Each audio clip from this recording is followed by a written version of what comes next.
Hi boys and girls, Ms. Romano here. I'm one of the art teachers at Clara Carlson, and today I'm going to move forward with our squash book journals lesson. And so last week I invited you to go ahead and make a square piece of paper using any kind of paper at all. You could use magazine, you could use newspaper, you could deconstruct a paper bag, you could use junk mail, as you know, one of my favorite resources at this time, right? All right, so again, this is what a squash book fold looks like. It's a basic origami fold. This squash book fold, I made one single journal out of it. That's it. And you're welcome to do that. I have a bunch of these laying around. So these are whole journals. And I love this one in particular because I have a date on it. I have a little bit of Zentangling going on in the front. The ideas are endless of what you put in your journal is your own. Inside this journal, I put some thoughts, how I feel in this square here. And right here, one of our teachers, Ms. Lombino from Clara Carlson School, she wrote a poem called 6 Feet Away. And I asked her if I could copy it into my journal, fully credited, of course, and she said yes. So today I'm going to show you how to take these folds and go ahead and put them together and to make a journal. Okay, so now that you've gone ahead and you've made these individual folded origami pieces, so you have squares that you're going to now put together to make your squash book journal. All right, so this one, I'll start with this one. Now I'm going to show you how you can put them together, right? There's a variety of ways you can do that. I'll show you, this one is a really nice one that I did. It's an example of, a piece of journal that I did when I had, this was from my studio, so I had nice paper there. I had nice paper there to put it all together, and then I can't get to my studio, so I added a paper bag as the last page. One option. All right, so now this one is made from a white paper bag. I've got two pieces here. 1, 2, made from the same paper bag. What I did was I took a piece of masking tape and I rolled it up, and I've got this nice piece here. So here's the corner. I'm going to go ahead and, you know what, here's the other folded corner. I'm going to turn them so that the folded corners are not matched up, that they're opposite each other, the folded corners. So I'm going to go ahead and connect that. My camera's going to be shaking around here. Oh, and now I've got two pages, right? So now I'm looking at it and I think maybe this needs a little bit, it's just that one piece in there. So maybe I'll go ahead and I'll measure out a piece of masking tape. Oh, great. Cool, right? Let's put that little extra piece under. And I'll put a piece here. All right, so there is absolutely nothing, by far nothing perfect about this squash book that I just made, except that now it is a book. So I've taken two folded pieces of paper and connected them together using masking tape. Masking tape is just one way of doing that. I also talked about making some of these origami squares out of magazines. So I have some old magazines laying around, and I did make some square pieces of paper. So now I've got these nice folds together. I've got 4 of them. Another way I could put these together is Scotch tape. So again, taking the Scotch tape, rolling one piece up, going to the back of one of the folds. Now deciding which way do I want this to connect. I think I'm going to do like I did the last one.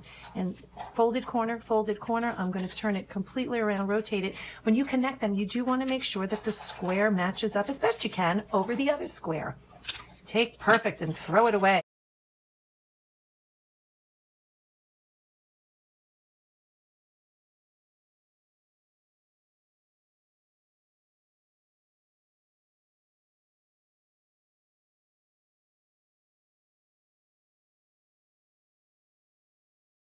If you want to do this, you can, right? So I've got some nice paper here. Guess where I got this paper? It's an envelope. It's an envelope. So I can take out this piece of envelope paper. You know what? Triangle is my favorite shape. I'm going to go ahead and cut out a triangle. And I'm going to tape it right here on this page. Doesn't have to have any rhyme or reason. But guess what? Now I have a space to write some feelings or thoughts or even just to doodle. I mean, you can go ahead and doodle on these pages, right? So here you go. Whoops. So now that's closed. All right. Ugh. Doesn't look right, but it is. All right. I just have to get my fold right. Okay. So there you go. That's the second way of putting your pages together is with Scotch tape. And by the way, I have these ragged edges here, so you can go back in just like with the masking tape and you can Scotch tape over them. Or if you decide that you would prefer to see some masking tape, go ahead and do a little masking tape. Right? Doesn't matter. Okay. Another way we made square pieces of paper was using junk mail or discarded pieces of printing paper, right? So this was something I printed out a while ago and I no longer need it. It doesn't work out. So I go ahead and I'm going to put these two pieces together. Here's another way. So the other ones we were doing, turning the corner folds around. This one, I'm just going to go ahead and do page to page right next to each other. And guess what? Staple.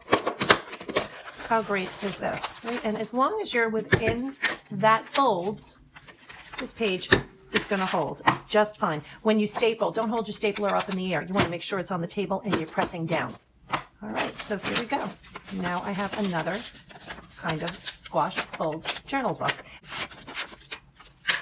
Notice I'm not being all too careful because it doesn't matter.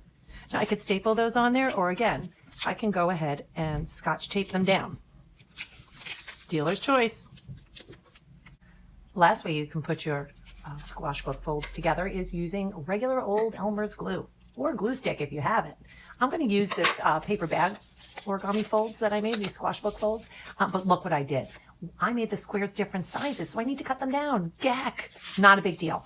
You want to make sure you find that folded corner, line them up. Okay? When you're holding them, you're going to cut around the perimeter of one and then the other. Those are just both the outer edges because remember you lined up the folded corners. Okay, so now I have two squash book folds made out of paper bag. I do love the paper bag option. This is a really great time that I could use Elmer's glue. Okay, so I'm going to go ahead and open my glue, and remember if it's making noise, then it's ready to work. Okay, so I'm going to go ahead and put some glue on here. I like to make sure that I get the glue on the edges of my surface, right? And if you want to, you can go ahead and smush it all out. Use your finger. Go ahead. When you're all done, you can let that dry and make a nice glue booger. All right. So corner folds. I want them to be different this time. So I'm going to go ahead. You know what? Yeah, maybe I'll turn it once this time. Let's see what happens. Oh gosh, I'm in uncharted territory. I don't know what to do.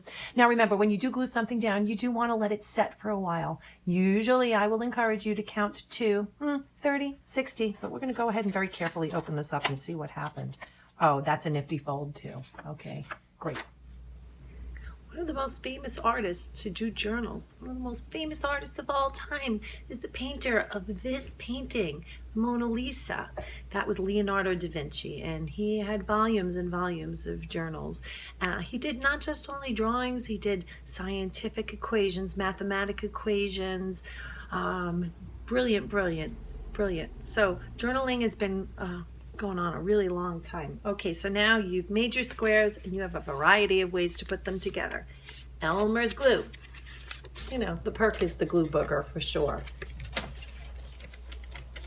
Scotch tape. Stapler. Masking tape. And don't forget, if you don't have any of these options available to you, just continue to make squares and you can have all those different volumes of individual journals. All right, see you next week.